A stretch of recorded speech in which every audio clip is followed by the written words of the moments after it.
അസ്സലാമലൈക്കും, എല്ലാവർക്കും നമസ്കാരം. Welcome back to my channel. അപ്പോൾ ഇന്ന് നമ്മൾ വീട്ടിൽ രാവിലെ ഉച്ചക്കൊക്കെ ഫുഡ് ഉണ്ടാക്കുന്നതിനൊക്കെ കുറച്ച് വിശേഷങ്ങളായിട്ടാണ് വന്നിട്ടുള്ളത്. വീഡിയോ കാണുമ്പോൾ ഇഷ്ടമാകുന്നുണ്ടെങ്കിൽ ലൈക്ക് ചെയ്യാനും അതുപോലെ തന്നെ സബ്സ്ക്രൈബ് ചെയ്യാതെ കാണുന്നവരുണ്ടെങ്കിൽ സബ്സ്ക്രൈബ് ചെയ്ത് കൂടെ ബെല്ലൈക്കൺ ക്ലിക്ക് ചെയ്യാനും മറക്കരുത്. അപ്പോൾ നമുക്ക് വീഡിയോയിലേക്ക് കടക്കാം. അപ്പോൾ പതിവ് പോലെ തന്നെ സുബഹി പ്രാർത്ഥനയൊക്കെ കഴിഞ്ഞ് 6 മണിയാകുമ്പോഴേക്കും കിച്ചണിലേക്ക് എത്തിയിട്ടുണ്ട്. ഇനി ആദ്യത്തെ പണി കോഫി കുടിക്കലാണ്. അത് കഴിഞ്ഞിട്ട് ബ്രേക്ക്ഫാസ്റ്റ് ഉണ്ടാക്കണം. അപ്പം വെജിറ്റബിൾ കറിയാണെന്ന് വിചാരിച്ചിട്ടുള്ളത്. അപ്പോൾ നമ്മൾ കാപ്പി ഇവിടെ റെഡി ആയിട്ടുണ്ട്. ഇനി അതൊന്ന് കുടിക്കട്ടെ. അപ്പോൾ നമ്മൾ ബ്രേക്ക്ഫാസ്റ്റ് ഉണ്ടാക്കാൻ നിൽക്കുന്നതിന് മുമ്പായിട്ട് ഞാനിന്ന് ഉച്ചക്ക് ചോറിലേക്ക് ബീൻസ് ഉപ്പേരി വെക്കാൻ വേണ്ടിയിട്ട് വിചാരിച്ചിട്ടുണ്ട്. അപ്പോൾ അതൊന്ന് വെള്ളത്തിലിട്ട് വെക്കട്ടെ. അപ്പോൾ അതൊക്കെ ഒന്ന് വെള്ളത്തിലിട്ടിട്ട് കുറച്ച് കല്ലുപ്പ് ഇട്ടിട്ട് അവിടെ വെച്ച് കഴിഞ്ഞാൽ പിന്നെ അരിയാനെടുക്കുന്ന നേരത്തെ നമുക്കിട്ട് കഴുകിയാൽ മതിയല്ലോ. പിന്നെ അപ്പം ഉണ്ടാക്കാനുള്ള മാവ് ഇന്നലെ രാത്രി റെഡിയാക്കി വെച്ചിട്ടുണ്ടായിരുന്നു. അരിപ്പൊടി, തേങ്ങ, ചോറ്, പിന്നെ അതിലേക്ക് കുറച്ച് റവ, ഉപ്പ് എല്ലാം കൂടി മിക്സിയിലിട്ടൊന്ന് അടിച്ചിട്ട് ഈസ്റ്റും ചേർത്തിട്ട് വെച്ചതാണ്. പക്ഷെ രാവിലെ ആകുമ്പോഴേക്കും നന്നായി പൊങ്ങി വരാറുണ്ട്. ഇതിപ്പോൾ അത്ര പൊങ്ങിയിട്ട് കാണാനില്ല. എന്നാലും അപ്പം ഉണ്ടാക്കിയപ്പോൾ നല്ല സോഫ്റ്റ് ഉണ്ടായിരുന്നു കേട്ടോ. അപ്പോൾ എനിക്ക് തോന്നുന്നത് ഇന്നലെ രാത്രി മഴ പെയ്തായിരുന്നു, തണുപ്പൊക്കെ അല്ലേ, അപ്പോൾ അതുകൊണ്ടായിരിക്കും പൊങ്ങാനൊരു മടി. ഇതാ പാൻ സ്റ്റവിൽ വെച്ചിട്ട് ചൂടായതിൻ്റെ ശേഷം നമ്മൾ ചെറിയ രണ്ട് കയ്യിലുകൊണ്ട് മാവ് കോരി ഒഴിക്കുകയാണ്. പരത്തൊന്നും വേണ്ട, ഇതങ്ങനെ കോരി ഒഴിച്ചിട്ട് മൂടി വെക്കുക. ഇത് കുറേ പേർക്കൊക്കെ അറിയുന്നവരുണ്ടാവും. അറിയാത്തവരാണെങ്കിൽ ഇതിൻ്റെ കറക്റ്റ് അളവ് പൊടിയും തേങ്ങയൊക്കെ എത്ര വേണമെന്നുള്ളത് അറിയാത്തവർക്ക് വേണമെങ്കിൽ ഇനി ഇൻഷാല്ല പിന്നെ അതൊരു വീഡിയോ ചെയ്യുക. നല്ല ടേസ്റ്റുള്ള അപ്പമാണ്. നല്ല മയമാണ്, നല്ല സോഫ്റ്റായിട്ടാണ് നമുക്കിത് കിട്ടുക. അപ്പോൾ അത് നമുക്കൊന്ന് ഫ്ലെയിം കൂട്ടി വെച്ചിട്ട് ഹോളിങ്ങനെ വന്ന് തുടങ്ങുമ്പോൾ ഫ്ലെയിം കുറച്ചതിന് ശേഷം മൂടി വെച്ചിട്ട് നമുക്കിത് വേവിച്ചെടുക്കുക. വെജിറ്റബിൾ കറി ഉണ്ടാക്കാനായിട്ട് 2-3 ഉരുളൻകിഴങ്ങും 2 കഷ്ണം ക്യാരറ്റും എടുത്തിട്ടുണ്ട്. അതൊക്കെ ഒന്ന് തൊലി കളഞ്ഞ് കഴുകി വൃത്തിയാക്കിയിട്ട് കട്ട് ചെയ്തെടുക്കുന്നുണ്ട്. ഇതിലേക്ക് 1/4 കപ്പ് വെള്ളക്കടല കുതിർത്തത് ഇട്ട് കൊടുക്കുന്നുണ്ട്. പിന്നെ 2 പച്ചമുളക് കീറിയിട്ട് അത് ഇട്ട് കൊടുക്കുന്നുണ്ട്. പച്ചമുളകൊക്കെ ഓരോരുത്തരെ എരിവിനനുസരിച്ച് ചേർത്താൽ മതി കേട്ടോ. പിന്നെ കറിവേപ്പില, അതുപോലെ തന്നെ ഒരു 2-3 അല്ലി വെളുത്തുള്ളി കട്ട് ചെയ്തിട്ട് ഇട്ട് കൊടുക്കുന്നുണ്ട്. പിന്നെ 1/4 ടീസ്പൂൺ മഞ്ഞൾപ്പൊടി, ആവശ്യത്തിനുള്ള ഉപ്പ്, ഇത്രയും ഇട്ട് കൊടുത്തതിന് ശേഷം ഇതിലേക്ക് ആവശ്യത്തിനുള്ള ഇത് വേവാൻ ആവശ്യമായിട്ടുള്ള വെള്ളം ഒഴിച്ചു കൊടുത്തിട്ട് നമുക്ക് കുക്കർ അടച്ചിട്ട് ഒന്ന് വേവിച്ചെടുക്കാം.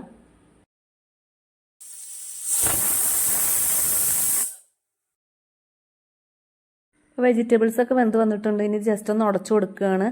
ഇനി ഇതിലേക്ക് ഇവിടെ എടുത്ത് വെച്ച തേങ്ങാപ്പാൽ ചേർത്ത് കൊടുക്കുന്നുണ്ട്. എന്നിട്ട് അത് സ്റ്റവിൽ വെച്ചിട്ടൊന്ന് തിള വരുന്ന സമയമാകുമ്പോഴേക്കും ഒരു 1/4 ടീസ്പൂൺ, ചെറിയ ടീസ്പൂൺ കൊണ്ട് 1/4 ടീസ്പൂൺ ഗരം മസാലപ്പൊടി ചേർത്ത് കൊടുക്കുന്നുണ്ട്. ഗരം മസാലപ്പൊടി കൂടി കഴിഞ്ഞാൽ ടേസ്റ്റ് തന്നെ മാറിപ്പോവും. പിന്നെ നമുക്ക് മല്ലിയില ഉണ്ടെങ്കിൽ അതും കൂടി ഇട്ട് കൊടുത്താൽ ഒന്നുകൂടി ടേസ്റ്റ് കൂടും. ഇവിടെയാണെങ്കിൽ മല്ലിയില കഴിഞ്ഞിട്ടുണ്ടായിരുന്നു. അപ്പോൾ നമ്മുടെ വീട്ടിലൊക്കെ ഉണ്ടാവില്ലേ ആഫ്രിക്കൻ മല്ലി, അത് മല്ലിയിലയുടെ ഒക്കെ ഒരു സ്മെല്ല് അതിനും കിട്ടും. അപ്പോൾ അതൊരു ചെറിയ 2 ഇല അരിഞ്ഞിട്ട് അത് ഇട്ട് കൊടുക്കുന്നുണ്ട്. എന്നിട്ട് ഇതാ തിള വരുമ്പോഴേക്കും നമുക്ക് ഇതൊന്ന് താളിച്ചെടുക്കണം.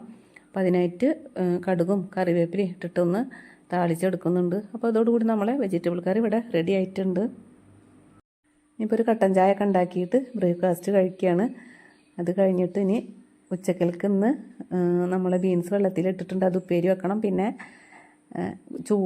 അറിഞ്ഞിലൊക്കെ കൂടിയിട്ടുള്ള മീനാണെന്ന് കിട്ടിയിട്ടുള്ളത്. അത് കറി വെക്കലും പൊരിക്കലുമാണ് അടുത്ത പരിപാടി. അപ്പോൾ ചായ കൂടിയൊക്കെ കഴിഞ്ഞിട്ടുണ്ട്. ഇനി ഉച്ചക്കലേക്കുള്ളത് നോക്കുകയാണ്. നമ്മളെ ചോറ് ഇതവിടെ പുറത്തെ വിറക് പുരയിൽ അടുപ്പിലാണ് ചോറ് വെക്കാറ്, മൺകലത്തിലാണ് വെക്കാറ്. അപ്പോൾ അത് ഇവിടെ കിടന്ന് തിളച്ചിട്ട് വെന്ത് വരുന്നുണ്ട്. പിന്നെ അപ്പോഴേക്കും അകത്തെ സ്റ്റവിൽ നമ്മുടെ മീൻ കറിയും മീൻ പൊരിച്ചതും 2 സ്റ്റവിലായിട്ട് അതും വെന്ത് തുടങ്ങിയിട്ടുണ്ട്. പിന്നെ ഇനി നമ്മൾ പയറൊന്ന് കഴുകിയെടുക്കട്ടെ. ബീൻസ് വെള്ളത്തിലിട്ടിട്ടുണ്ടായിരുന്നില്ലേ, അതിതാ നന്നായി കഴുകിയെടുത്തതിന് ശേഷം നമുക്കിത് അരിഞ്ഞെടുക്കണം.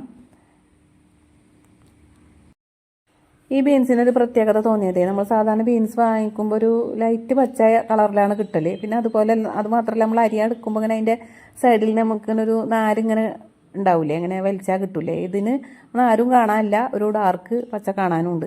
ഇത് ഉണ്ടാക്കി കഴിഞ്ഞാൽ അങ്ങനെയാണ് അതിൻ്റെ ടേസ്റ്റ്. എന്തായാലും ഇതൊന്ന് അരിഞ്ഞെടുക്കുന്നുണ്ട്. പിന്നെ ഞാൻ ബീൻസ് ഉപ്പേരി തയ്യാറാക്കിയ രീതിയിലാണ്. ആദ്യം ചട്ടി വെച്ചിട്ട് കുറച്ച് എണ്ണ ഒഴിച്ചിട്ട്, നമുക്കിത് ഉണ്ടാക്കാൻ ആവശ്യമായിട്ടുള്ള എണ്ണ ഒഴിച്ചിട്ട് വെളിച്ചെണ്ണ ഒഴിച്ചിട്ട് അതിലേക്ക് കടുകിട്ട് പൊട്ടിയതിന് ശേഷം ബീൻസ് അതിലേക്ക് ഇട്ട് കൊടുക്കും.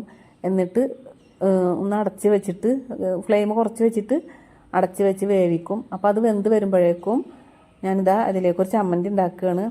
അപ്പോൾ തേങ്ങ ചിരവിയത് എടുത്തിട്ടുണ്ട്. അതിലേക്ക് കുറച്ച് ചുവന്നുള്ളി, എരിവിന് ആവശ്യമായിട്ടുള്ള പച്ചമുളക്, പിന്നെ പാകത്തിനുള്ള ഉപ്പ്, പിന്നെ ചേർക്കുന്നത് ഒരു 1/2 ടീസ്പൂൺ നല്ല ജീരകം, അത് ഇട്ട് കൊടുത്തിട്ട് നമ്മളിത് ഇതോടൊരു ചമ്മന്തി ഉണ്ടാക്കിയെടുക്കുകയാണ്.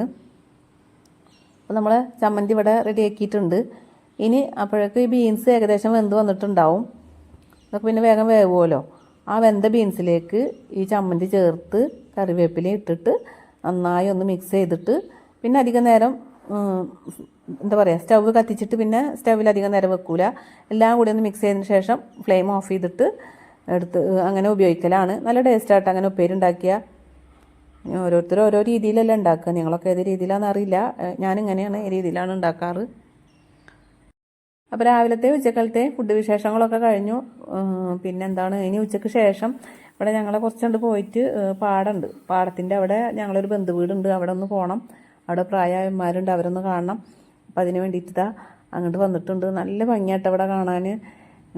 ഏത് സീസണിൽ ഇവിടെ വന്നാലും നല്ല രസമാണ്. ഈ മഞ്ഞുകാലത്തൊക്കെ ഞാറൊക്കെ ഉണ്ടാവുന്ന സമയത്ത് ഭയങ്കര ഭംഗിയാണ് ഈ ഭാഗം കാണാൻ. ഇപ്പോൾ പിന്നെ പാടത്ത് വെള്ളമായിട്ട് നിൽക്കുന്നൊരു സമയമല്ലേ. രാവിലെ നിറയെ കൂന്തപ്പൂ ഉണ്ടാവും. ഇതിപ്പോൾ വൈകുന്നേരം 5 മണിക്ക് ശേഷമാണ്. അപ്പോൾ പിന്നെ കൂന്തപ്പൂവൊന്നും കാണാനില്ല. അപ്പോൾ ഇത്രയാണ് ഇന്നത്തെ വീഡിയോയിലെ വിശേഷങ്ങൾ. വീഡിയോ കാണുമ്പോൾ ഇഷ്ടമാവുന്നുണ്ടാവുമെന്ന് വിചാരിക്കുന്നു. ഇഷ്ടമാവുന്നുണ്ടെങ്കിൽ ലൈക്ക് ചെയ്യാനൊന്നും മറക്കരുത്. അതുപോലെ തന്നെ അഭിപ്രായങ്ങൾ അറിയിക്കാനും മറക്കരുത്. ഇൻഷാ അല്ലാഹ് പുതിയൊരു വീഡിയോയുമായി വരുന്നത് വരെയും എല്ലാവർക്കും ബായ്.